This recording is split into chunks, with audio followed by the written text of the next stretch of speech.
ตก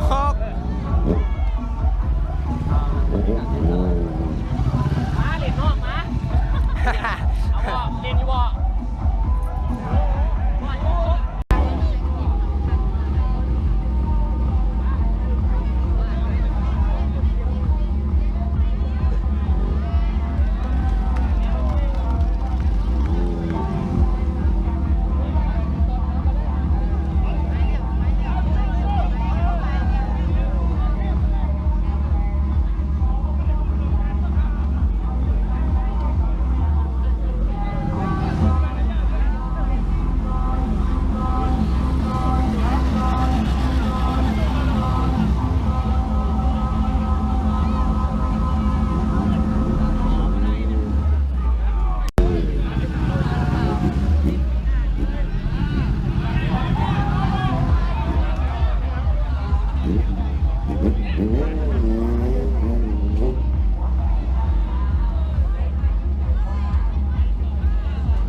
ได้เหรอ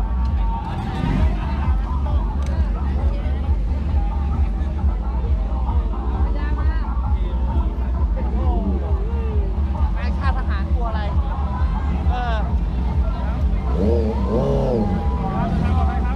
นั่งปลอดภัยครับ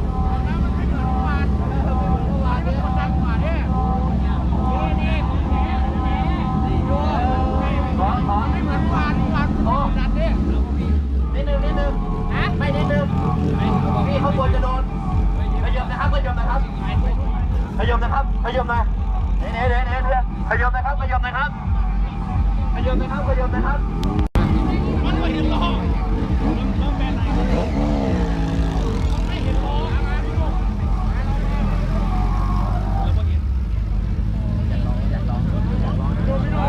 รอบเดียวไม่ถึงพี่นุ่มมาโอ้ขออยากดูอาวันครับอาวันกับอาวันไม่เอาพันไอ้นั่นน่ะพันเอ็ดพันน่ะเอ้ยแค่ไต่กระดานยังไม่รั่วหรอกฮะขาห้ามลงครับผมอะไรน่ะพี่เอ็มโอ้เรื่องอะไรไม่เห็นล้อโอ้ยมันก็ไม่เห็นล้อหมดทุกคันแหละครับ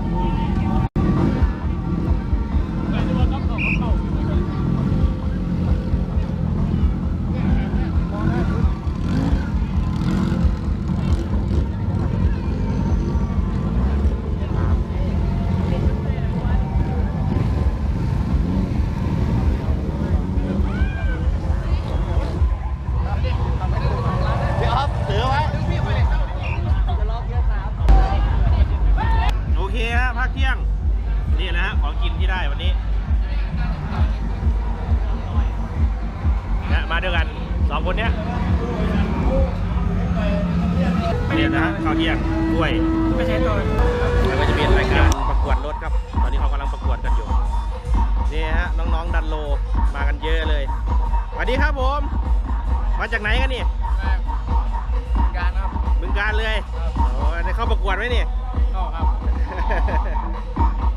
มากันเยอะเลยฮะน้องๆดันโลเยอะครับมีแต่การสวยๆนะเป็นงานของชมรมบิ๊กไบค์บึงกาฬนะครับ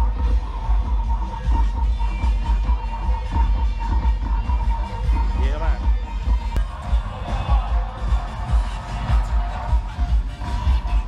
ที่ไม่ลงประกวดนี้ก็มีสวยๆเยอะครับสำหรับรถเล็ก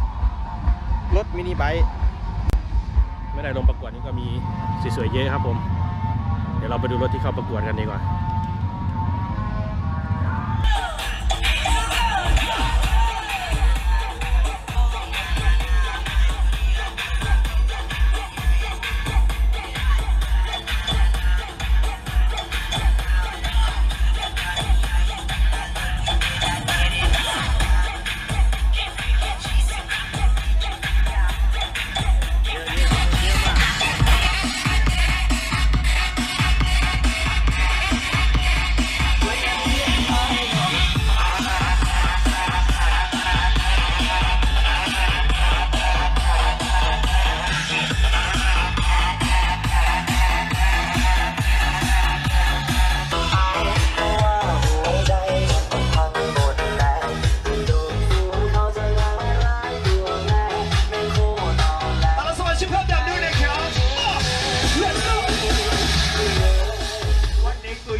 คันนี้ต้องวัยรุ่นยุค 90 แล้วฮะ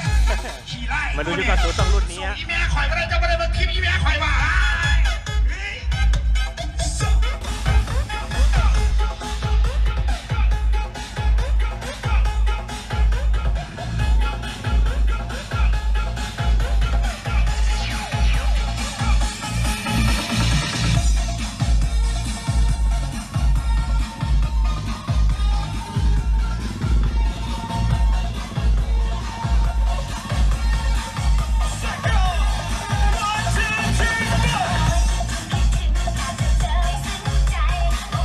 ลูกหลานอีแม่ทั้งสองคนแจ้งข่าวมาว่า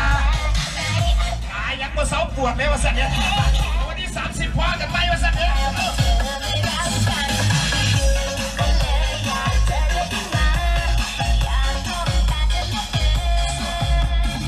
เราเก่าได้ขวดใหม่ครับ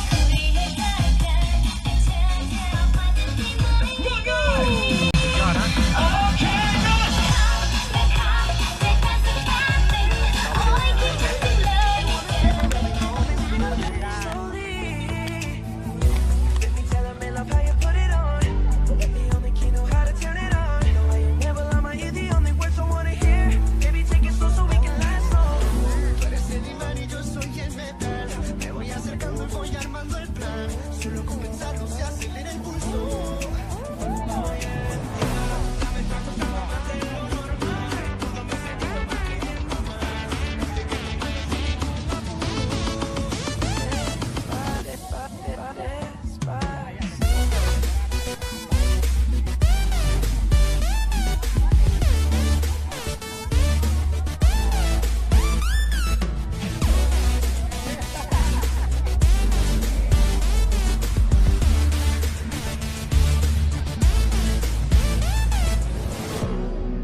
I just wanna hear you screaming, ay bendito. I can go forever cuando esté contigo.